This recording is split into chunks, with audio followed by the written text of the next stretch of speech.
청취자 여러분 안녕하세요. 딩모니입니다. 우리가 역사를 좋아하는 이유는 뭘까요? 저는 두 가지라고 생각을 해요. 첫째, 역사 이야기를 들으면서 나만의 교훈을 얻어갈 수가 있다. 둘째, 이런 교훈적인 이야기가 공상과학 소설이 아니라 실제로 일어났었던 일이다. 바로 이 두 가지 매력이 역사를 더욱 흥미롭게 만든다고 생각을 합니다. 자, 그래서 오늘 준비한 이야기는요, 교훈적인 내용도 있고 실제로도 발생을 했던 일이에요. 로마 제국의 황제의 시대를 열었던 인물 옥타비우스의 이야기인데요. 옥타비우스는 일명 아우구스투스, 존엄한 자, 신성한 자라는 칭호를 얻었을 만큼 로마 역사에서 굉장히 중요한 지도자 중에 한 명이에요. 프랑스의 나폴레옹 황제, 이런 위인들이 자신의 롤모델로 뽑았던 사람이기도 하고요. 그래서 여러분이 꼭 알고 계실 필요가 있는 아주 유명한 사람이라는 뜻입니다. 자, 그런데 옥타비우스의 이야기는요, 우리가 갖고 있는 일반적인 선입견이 있죠? 나이가 어리면 세상 물정을 잘 모른다, 이런 선입견을 깨줄 수 있는 이야기입니다. 그렇다면 로마의 초대 황제 옥타비우스에게는 도대체 어떤 일이 있었던 걸까요? 지금부터 저와 함께 들어보시죠.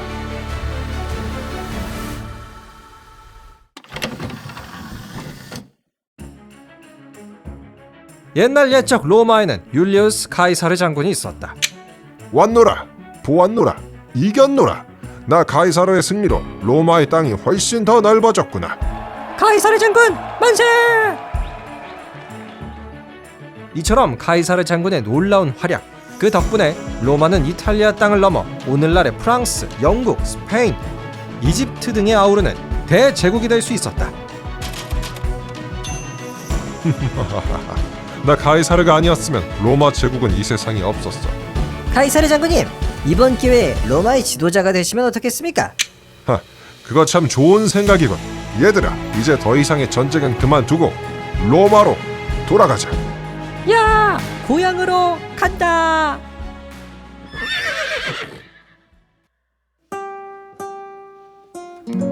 같은 시각 로마.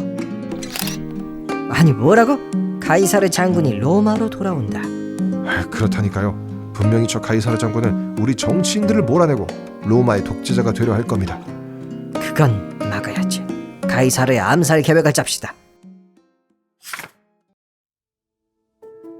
얼마 후 로마에 도착한 카이사르 장군. 역시 고향에 돌아오니까 좋구만. 먼저 로마의 정치인들을 한번 만나러 가볼까? 들어오시오. 로마의 정치인들 안녕들 하신가? 오랜만이요, 카이사르 장군. 그동안 적들과 싸우느라 고생이 많았소. 그러게 말이오. 당신들이 이렇게 한가로이 로마의 시내를 내려다보며 포도를 먹고 있을 때 난 전쟁터에서 포도주를 마시며 적들과 싸웠지. 그래서 말인데 이제는 나 카이사르 장군이 로마의 지도자를 해야겠다는 생각이 들었소. 로마의 지도자요? 그렇소. 설마 날 막을 생각은 아니겠지? 그럴 리가 있겠습니까? 우리 로마의 정치인들은 카이사르 장군을 지지합니다. 그리하여 로마의 독재자가 된 카이사르 장군. 그러던 어느 날이었다. 카이사르 장군님, 어디 가십니까? 로마의 정치인들이 급히 할 얘기가 있다고 해서 그리로 가는 중이네. 아유, 저희랑 같이 가시지요. 되네. 가서 좀 쉬라고. 그렇게 병사들을 뒤로 한 채 홀로 로마의 정치인들을 만나러 간 카이사르. 뭐야, 사람을 불러놓고 다들 어디 간 거야? 카이사르, 넌 너무 혼자 잘난 맛을 살았어. 우리 로마 정치인들의 손에 넌 이제 죽는 거야. 뭐라고? 내가 누군지 까먹었나? 나는 로마의 장군이었다. 덤벼! 카이사르, 이제 그만하게. 아니, 블루투스 넘어져. 야! 그랬다. 로마의 장군이자 독재자 율리우스 카이사르는 정치인들의 손에 암살당했다. 아니, 카이사르님, 이게 어떻게 된 겁니까? 저희랑 같이 가셨어야죠. 같은 시각 당시 로마의 2인자였던 안토니우스 장군이 말했다. 아니, 뭐라고? 카이사르가 죽어? 생각보다 내가 아주 빨리 로마의 지도자가 되겠군. 얘들아, 어서 카이사르의 장례식을 준비해라. 예? 장례식을 준비하라고요? 그래, 분명히 가이사르는 나를 로마의 후계자로 생각했을 거다. 그리고 그의 유언장에 그런 내용이 쓰여 있을 거고, 장례식을 내가 열어서 많은 사람들 앞에서 내가 가이사르의 유언장을 읽겠다. 시간이 흘러 때는 가이사르의 장례식 날, 안토니우스가 말했다. 아, 친애하는 가이사르는 이렇게 떠나갔습니다. 자, 그럼 이제 마지막으로 가이사르의 유언장을 제가 낭독하겠습니다. 여러분, 그 후계자를 잘 들어주십시오. 읽겠습니다. 가이사르의 후계자는 옥타비우스? 뭐야? 안토니우스가 아니라 옥타비우스래? 그러게 이상하다. 그랬다. 암살당한 카이사르는 당시 로마의 2인자였던 안토니우스를 후계자로 지명한 것이 아니었다. 오히려 그 전까지 전혀 인지도가 없었던 옥타비우스라는 로마의 무명 장군을 적어놓았는데, 같은 시각 옥타비우스의 집. 옥타비우스님! 옥타비우스님! 이것 좀 보십시오! 무슨 일이야? 뭘 그렇게 호들갑을 떨어? 아니, 카이사르 장군님께서 사망하시고 옥타비우스님을 로마의 후계자로 지명하셨습니다. 뭐라고? 나를? 어서 로마로 가봐야겠다. 내 말을 좀 가져다줘. 아들아, 가지 말거라. 예? 어머님, 그게 무슨 말씀이세요? 분명히 안토니우스는 널 죽이려 할 거다. 그냥 여기서 이 엄마와 같이 있자. 안 됩니다. 제가 가봐야 해요. 부디 안전히 돌아오겠습니다. 가자. 그랬다. 옥타비우스는 사실 카이사르의 친조카였다. 그래서 이 둘은 가끔씩 전장에 함께 나간 적도 있을 만큼 꽤나 가까운 사이였다. 이후 옥타비우스는 로마에 도착하는데, 안토니우스님, 옥타비우스가 로마에 도착했다고 합니다. 뭐라고? 그 겁도 없는 예속인이었어. 진짜 로마에 왔구나. 좋아, 옥타비우스를 죽일 계획을 짜자. 그 녀석에게 누명을 씌우면 되겠어. 같은 시각 옥타비우스는 로마의 정치인들을 만나고 있었다. 한 정치인이 그에게 말했다. 옥타비우스, 자네가 로마의 지도자가 돼야 해. 예? 아유, 그게 무슨... 2인자였던 안토니우스는 로마를 멸망으로 이끌 사람이야. 벌써 우리 로마 정부의 돈을 자기 돈처럼 쓰고 있다고. 자네가 꼭 안토니우스를 꺾고 로마의 지도자가 되어주게. 우리가 그 힘을 실어주겠네. 이처럼 흥청망청 돈을 낭비하는 안토니우스를 견제한 로마의 정치인들. 이들은 카이사르의 뜻대로 옥타비우스가 로마의 지도자가 되기를 바랬는데, 그 순간 안토니우스가 등장해 말했다. 여러분, 저 어린 놈 옥타비우스가 저를 암살하려 했습니다. 그랬다. 안토니우스는 누명을 씌워 적수를 사형시키려 했다. 하지만 증거 불충분으로 옥타비우스는 풀려났고, 둘은 이 사건을 계기로 거대한 전쟁을 치르게 됐는데, 먼저 안토니우스가 말했다. 애송이 녀석, 고작 18살 먹은 꼬마애가 나같이 산전수전 다 겪은 로마의 장군을 이길 수 있을 것 같아? 얘들아, 베테랑의 무서움을 보여주자. 네, 장군님, 따르겠습니다.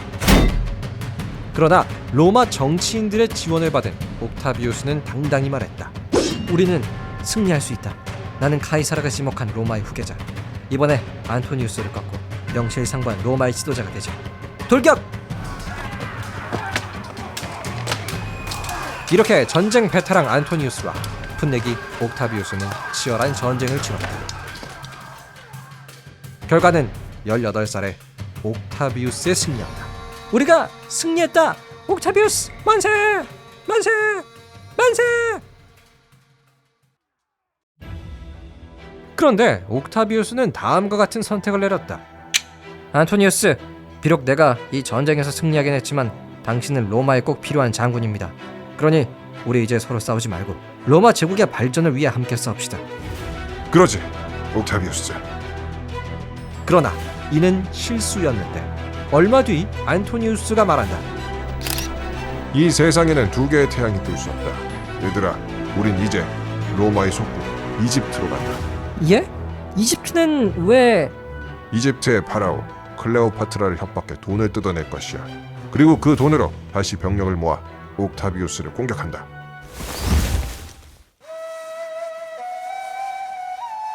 시간이 흘러 이집트. 안토니우스는 당시 이집트의 파라오 클레오파트라를 만났는데 클레오파트라, 나 안토니우스요. 나에게 돈을 주시오. 아니면 이 이집트를 로마 군대가 짓밟아 놓겠소. 그러지 말고 차라리 저와 함께 하시지요. 그럼 제가 아주 많은 걸 당신께 주겠습니다. 뭐라고? 그랬다. 안토니우스는 클레오파트라의 미인계에 넘어갔다. 그리하여 로마의 2인자 안토니우스는 클레오파트라의 명령대로 움직이게 되는데 같은 시각 이러한 소식을 들은 옥타비우스가 말했다. 뭐라고? 안토니우스가 이집트의 클레오파트라와 한편을 먹었다. 더 이상 용서할 수는 없어. 여봐라, 로마의 전 병력을 모아라. 우리는 이집트를 공격한다. 이후 로마군과 이집트군은 악티움이라는 바다에서 싸우게 됐는데 결과는 옥타비우스의 큰 승리였다. 이후 클레오파트라와 안토니우스는 자살했다고 전해진다. 그리고 옥타비우스, 그는 모든 경쟁자를 물리친 채 로마의 초대 황제가 될 수 있었다. 지금까지 로마의 황제 옥타비우스의 이야기였습니다. 끝.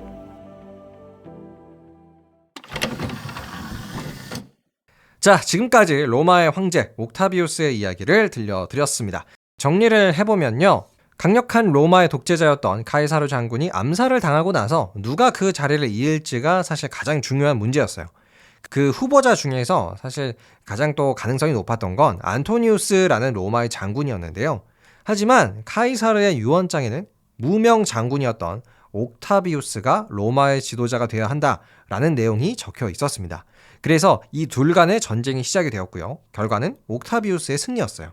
하지만 2인자 안토니우스가 포기를 하지 않고 또 다른 계략을 준비했죠. 당시 이집트의 클레오파트라한테 돈을 뜯어내서 병력을 모으려고 했어요.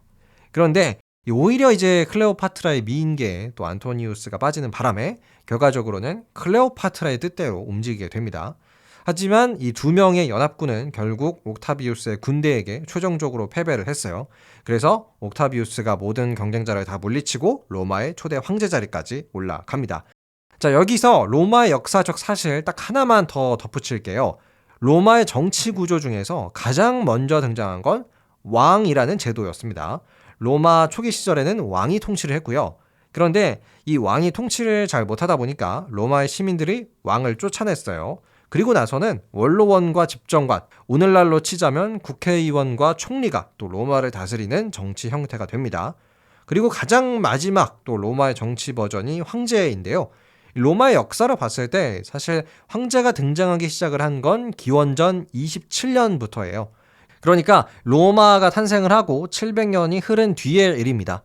옥타비우스 초대 황제 이후의 로마는요, 한 400년 동안 지속을 하다가 기원 후 476년 서로마가 멸망을 하면서 사실상 그 역사가 끝이 납니다. 자, 혹시 로마에 대해서 더 궁금한 게 있으실까요? 로마의 이야기는 제가 또 굉장히 좋아하는 역사 중에 하나라서 여러분에게 소개해드리고 싶은 게 많습니다. 그럼 궁금하신 내용 댓글 남겨주시고요. 저는 더 재미난 역사 이야기로 함께 하겠습니다. 지금까지 딩몬이었습니다. 재미있으셨다면 하트와 구독도 눌러주세요. 감사합니다. 안녕히 계세요.